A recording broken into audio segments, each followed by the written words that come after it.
Gabon, 26 août prochain, tenue des élections générales. Qui pour remplacer Bongo? C'est notre grande interrogation.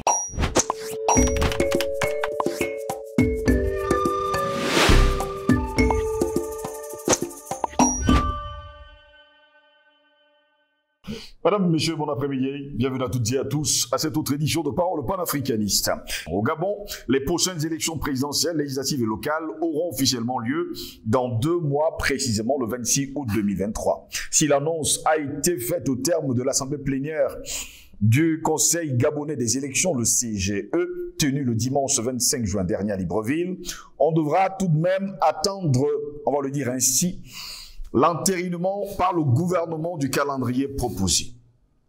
Attendu depuis plusieurs mois, la date officielle des prochaines élections politiques au Gabon est enfin connue. Ce sera le 26 août 2023 pour la présidentielle, les législatives et les locales sur toute l'étendue du territoire national gabonais. Il s'agira donc d'élections générales. L'annonce a été faite ce dimanche 25 juin par le CGE à la suite de l'Assemblée plénière tenue à son siège le dimanche 25 juin. Des travaux présidés par Michel Stéphane Banda auxquels ont pris part les représentants des partis ou groupements de partis politiques de la majorité de l'opposition, ainsi que ceux des ministères techniques, intérieurs, défense nationale, affaires étrangères. Le projet du calendrier est comme suit. Le mardi 11 juillet 2023 à 13 h, il faut le dire à 18 h, date limite de dépôt des dossiers des candidatures pour toutes les élections. Le vendredi 11 août 2023 à 0 h, ouverture de la campagne électorale pour le tour unique de la présidentielle. Mercredi 16 août 2023 à 0 h, ouverture de la campagne électorale pour le tour unique des législatives et des locales. Le vendredi 25 août 2023 à 0 h également, clôture de la campagne électorale pour toutes les élections. Samedi 26 août 2023 de 7 h à 18 h, convocation du collège électoral pour toutes les élections. Cet agenda est de l'ordre du projet en attendant son entérinement par le gouvernement, plus précisément par le ministère de l'Intérieur, superviseur des processus électoraux, des sources bien introduites et dignes de foi, annonce un conseil des ministres pour le lundi, c'était en tout cas pour le lundi 26 juin. Lambert Noël Mata, le ministre de l'État et surtout ministre d'État à l'Intérieur, déjà était dans cette partie et surtout concerné, devrait justement poser la question du programme du CGE sur la table du conclave mental. Il devrait pas y avoir en tout cas d'amendement. Mais que se passe-t-il réellement au Gabon? Il faut revenir justement à la source. Le 17 août 1960, l'indépendance du Gabon, ancienne colonie française, est proclamée. En février 1961, Liomba devient président. 3 ans plus tard, il est déposé lors d'un coup d'État, puis réinstallé grâce à une intervention de l'armée française. Fin 1967, eh bien, à la mort de Liomba, Albert Bernard Bongo, alors vice-président, accède au pouvoir. Il impose au Parti démocratique gabonais, le PDG, comme parti unique et dirige d'une main de fer, profitant notamment de la manne pétrolière du côté du Gabon. En 1973, se convertit lui-même à l'islam. Il devient le El Hadj Omar Bongo, auquel il ajoutera Odimba, le nom de son père, en 2003. Seul candidat, il est élu président en 2073, 1979 et 1986. Parvenu au pouvoir avec l'aval de Paris, Omar Bongo Ondimba a été un des piliers de la France-Afrique, expression même utilisée pour dénoncer un système de cooptation politique, réseau occulte et chasse gardée commerciale mis sur pied après l'indépendance des colonies françaises d'Afrique noire. C'est toujours la famille Bongo qui gère le pouvoir depuis donc 1967. Eh bien, le 16 octobre 2009, Ali Bongo Ondimba, fils d'Omar Bongo Ondimba, décédé en juin, est investi président. Il avait été élu en août lors du scrutin contesté. Des violences post-électorales et des pillages avaient même secoué Port-Gentil, et sans oublier Libreville, faisant plusieurs morts. Rapidement, l'opposition avait dénoncé une dérive autoritaire et une personnalisation du pouvoir. Qui pour remplacer donc aujourd'hui Ali Bongo Ondimba, l'homme malade, malgré cette maladie, veut se succéder à lui-même le 26 août prochain. Voilà pourquoi nous nous interrogeons encore aujourd'hui. Gabon, 26 août prochain, tenue des élections générales, qui pour remplacer Bongo? Eh bien, c'est notre grande interrogation. Et quand on parle de Bongo, on parle de cette famille Bongo qui détient encore tout le pouvoir du côté du Gabon. Pour répondre à une question, nous sommes avec Jonathan Batengene. Il est enseignant de sociologie à l'université de Douala. C'est lui notre invité cet après-midi. Jonathan Batengene, bon après-midi, bienvenue à vous. Merci mon frère Goss. Bonsoir à tous ceux qui nous écoutent. Nous savons qu'ils sont des milliards et que, aussi nombreux, ils sont mobilisés pour la libération de notre continent. Engagés depuis le début de ce combat, ils nous accompagnent et vous les voyez parfois dans les commentaires qui reviennent avec des remarques agréables. Merci, merci pour vos encouragements. Soyons toujours mobilisés et restons courageux, téméraires pour réaliser la libération totale de notre continent. La victoire est au bout. La victoire est au bout.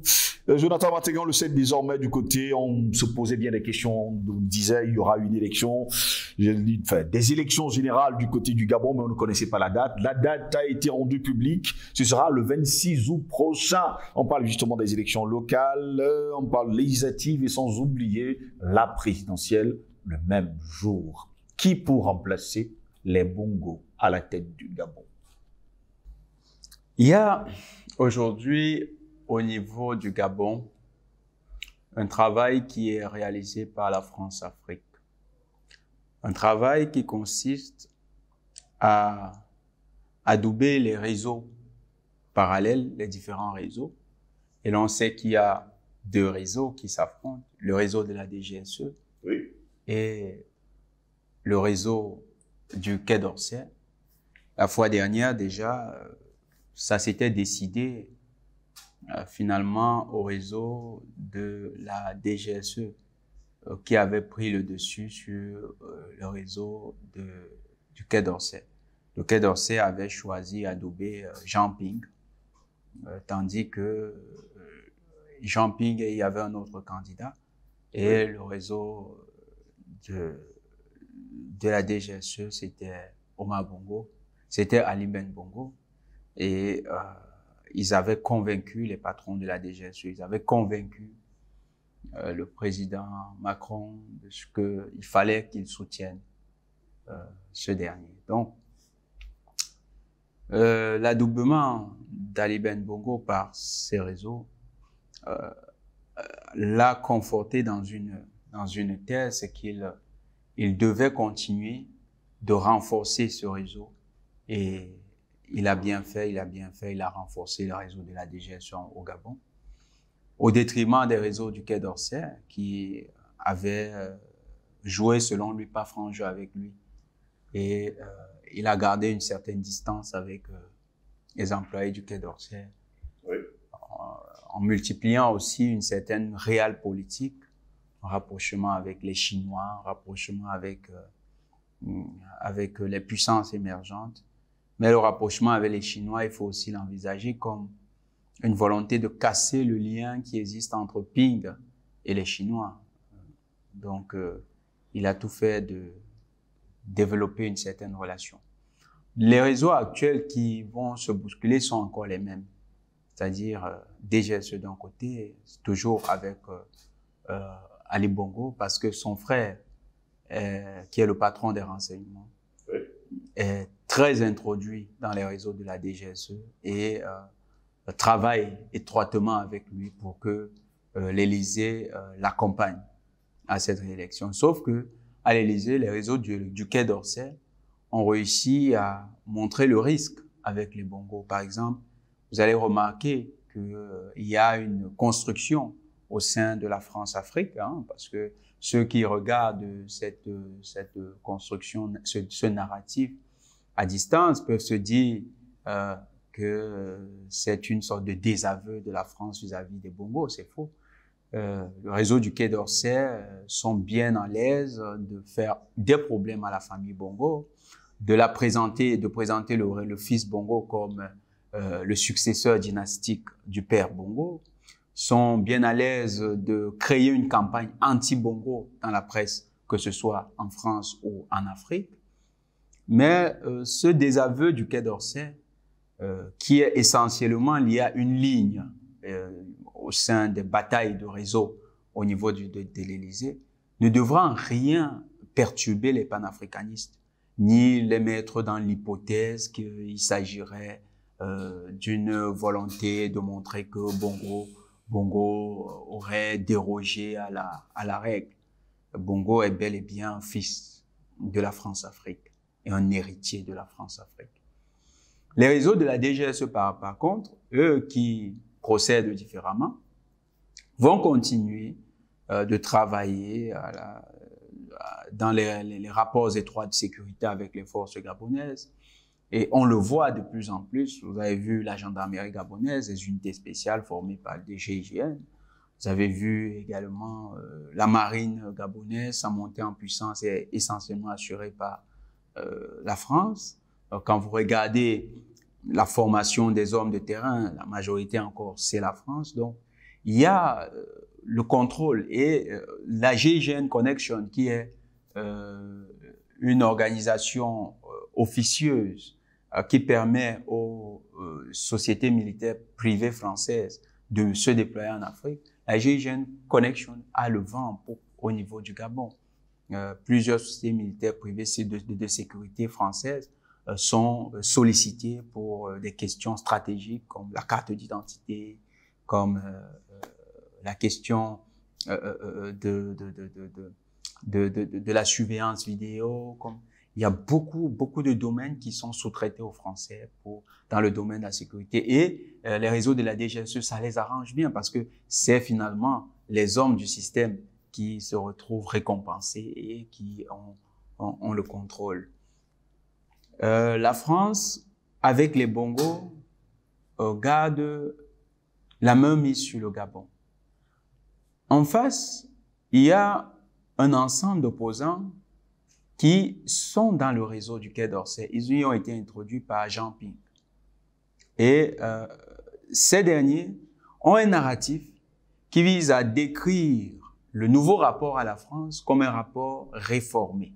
C'est-à-dire que c'est des gens qui croient que le colonisateur pourra un jour discipliner ses appétits. C'est une expectation tout à fait illusoire parce que le chasseur ne changera jamais sa perception de la proie. Il la verra toujours comme une cible et une source d'alimentation.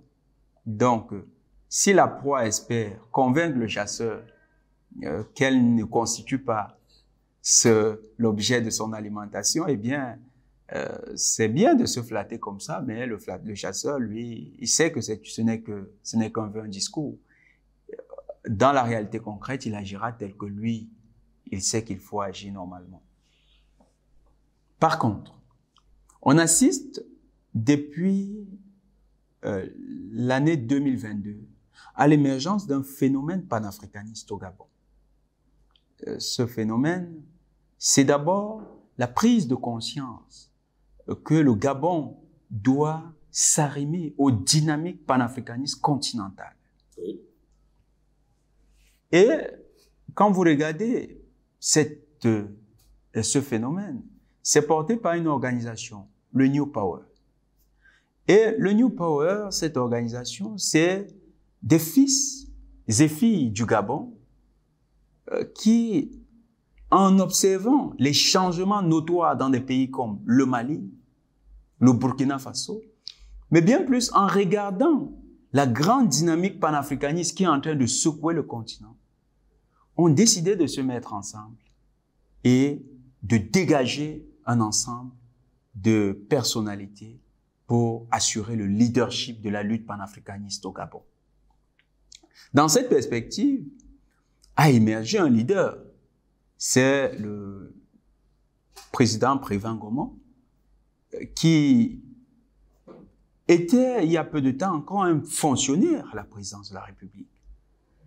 Mais dès qu'il a eu des positions un peu divergentes, il faut noter qu'il a bien sûr flirté avec le candidat Ping, donc il a une expérience de la politique. Mais quand il a eu des positions un peu divergentes, il a connu des problèmes au niveau de la présidence. Il a connu des problèmes. Et son expérience politique avec Ping lui a appris que la politique pouvait être une solution. Mais seulement il a lui-même reconnu que du temps de Ping, le rêve ne dépassait pas la France.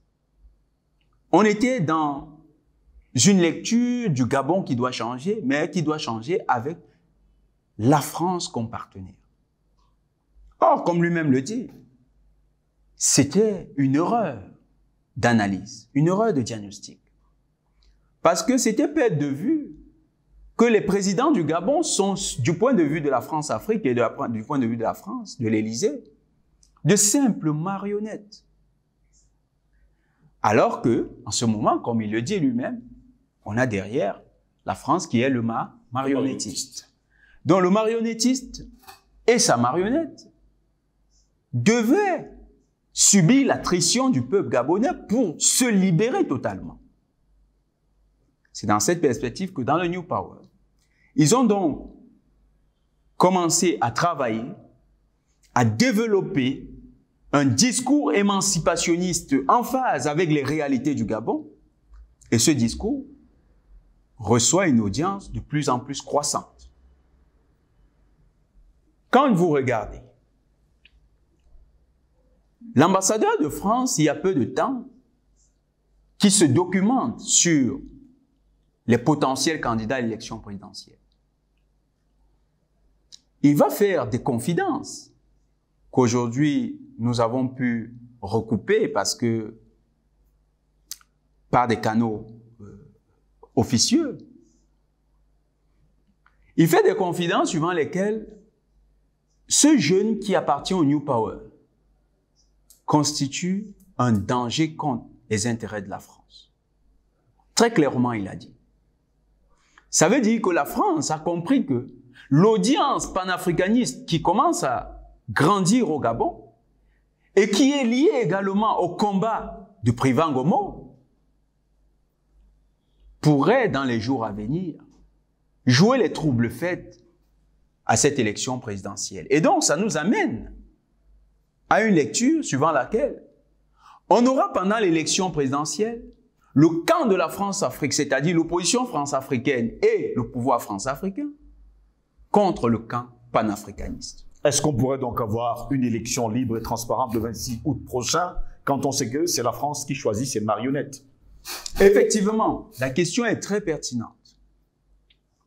Déjà que pour s'assurer que la marionnette aura la capacité de répression, ils ont agi dans une certaine manière en test sur le potentiel candidat Privang Gomo. Qu'est-ce qu'ils ont fait?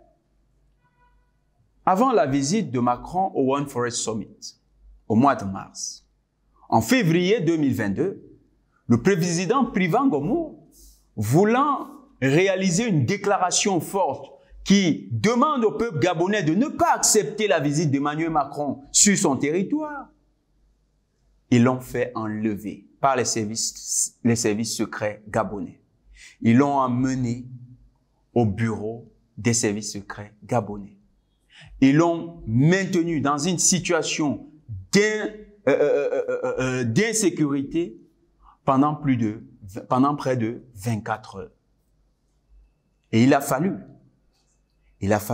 la mobilisation de l'opinion panafricaniste, la mobilisation des Gabonais panafricanistes pour que Privang Gomo soit libéré.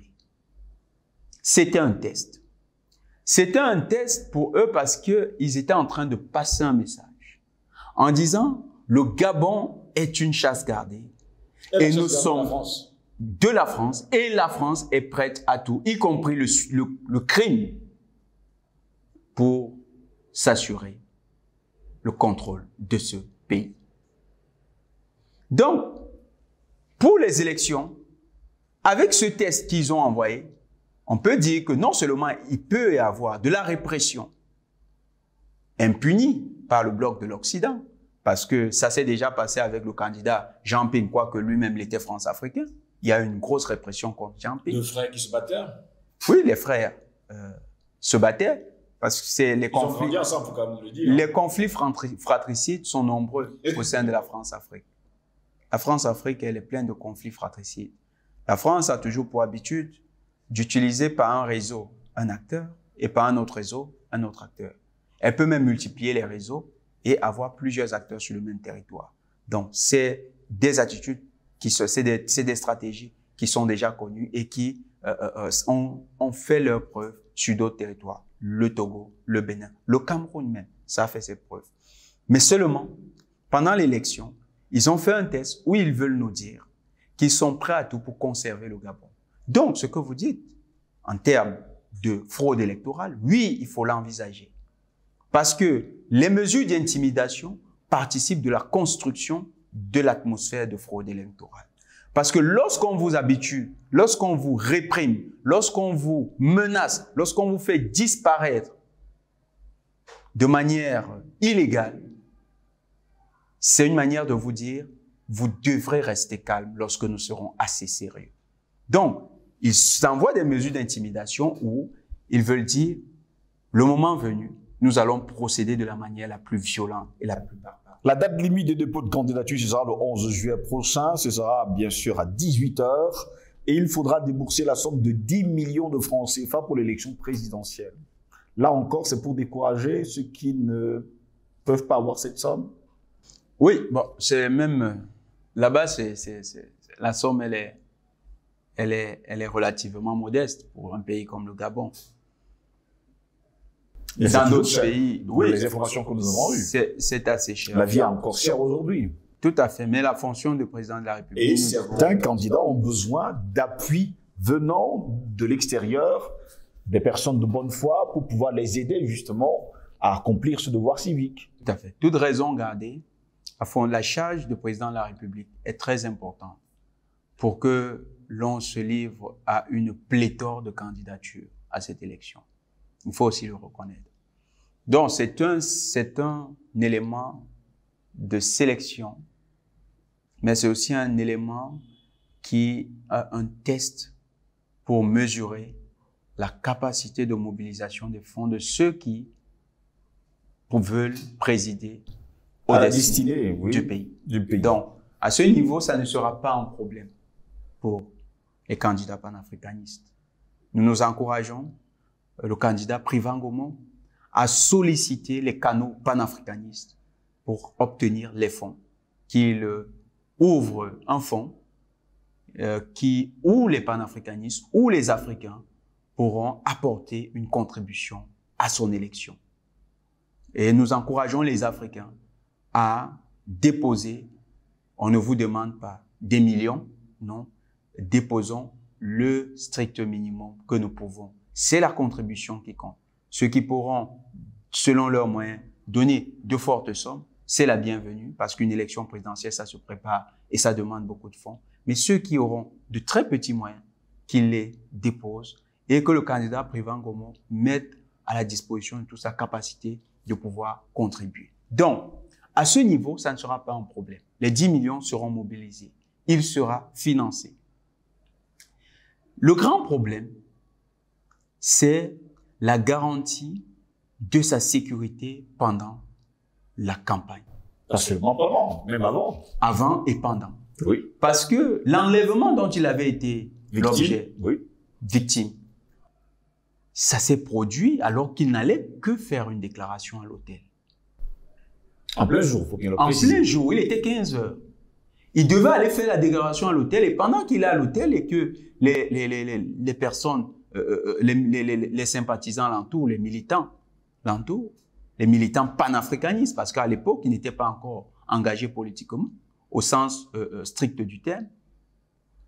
Pendant qu'il va faire la déclaration, des hommes apparaissent de nulle part et avec leur pick-up l'enlèvent brutalement, brutalisent sa maman, les personnes qui étaient autour, et vont le jeter dans la voiture et vont s'en aller. C'est des éléments qui amènent à s'interroger sur la sécurité du candidat. Parce qu'en face, nous savons qu'il y a déjà un scénario qui peut être écrit par la France-Afrique. C'est lequel? C'est que le candidat prévoit, s'il bat campagne, le peuple gabonais qui est aujourd'hui très touché par les idéaux panafricanistes va adhérer à son discours, va adhérer à sa vision politique, va adhérer au projet politique qui lui sera présenté. Et quand ce peuple va aller manifester son adhésion à ce projet politique, le scénario écrit, c'est que les France-Africains vont se retrouver quelque part, vont être corrompus et vont tous faire allégeance À Bongo. à Bongo. Pourquoi? Parce qu'on leur dira que si le candidat privé arrive au pouvoir, ce sera la chasse aux sorcières. Ce sera la fin des privilèges. En conclusion, pour sortir de cette édition, vous nous dites simplement une chose simple, c'est que pour déloger les Bongos aujourd'hui du côté du Gabon, seul le panafricanisme est capable de le faire. Seul le panafricanisme. C'est pourquoi le candidat Privan Gomo, nous lui demandons d'investir le maximum de candidatures aussi pour les législatives et les autres élections locales. Il faut des panafricanistes qui vont l'accompagner. Il y aura sa candidature au présidentiel, mais à côté, il faut d'autres candidatures. Et à tous les panafricanistes gabonais qui accompagnent le président Privan Gomo, prenons nos responsabilités. Prenez vos responsabilités. Allez, déposez vos dossiers de candidature aux élections législatives et à toutes les autres élections. Et continuons ce combat parce que si le candidat Privan Gomo gagne les élections et est finalement investi du pouvoir suprême, il nous faudra un parlement aux couleurs du panafricanisme pour l'accompagner. C'est ce que nous pouvons passer comme message à nos frères du Gabon. Et nous encourageons le peuple gabonais à adhérer à la vision, au programme du panafricaniste Privan Gomo. Et surtout, message à tous les autres panafricanistes africains. Merci à vous, Jonathan. Surtout que ce sera, merci également mon frère, ce sera très utile, hein, le soutien des panafricanistes. Parce que en cas d'enlèvement, tous les panafricanistes devront tous azimuts demander la libération. Et de ça, déjà, nous disons au pouvoir au Gabon, nous avons un œil sur Privan Gomo, nous observons et nous voulons que ce dernier ait la liberté de ses mouvements, ait la liberté d'action et la liberté de ses initiatives pendant, avant et après cette élection. Nous savons qu'il est un atout pour ce pays. Il est un atout pour le Gabon, un atout pour l'Afrique. Donc, ne cherchez pas à créer une situation qui pourrait attirer plus d'attention de la part de nous, les panafricanistes, parce que nous sommes la véritable force politique, la véritable force mobilisatrice de notre continent. Merci, Jonathan Mategele. Merci à vous également, mesdames, messieurs, de nous avoir suivis. Au plaisir de vous retrouver très prochainement. Restez sur nos plateformes numériques, YouTube, Facebook, Instagram et TikTok. Likez, surtout partagez au plus grand nombre, malgré la censure, à qui d'ailleurs nous faisons un clin d'œil, parce que ces derniers jours, c'est très grave avec la censure. Bonne journée à toutes et à tous.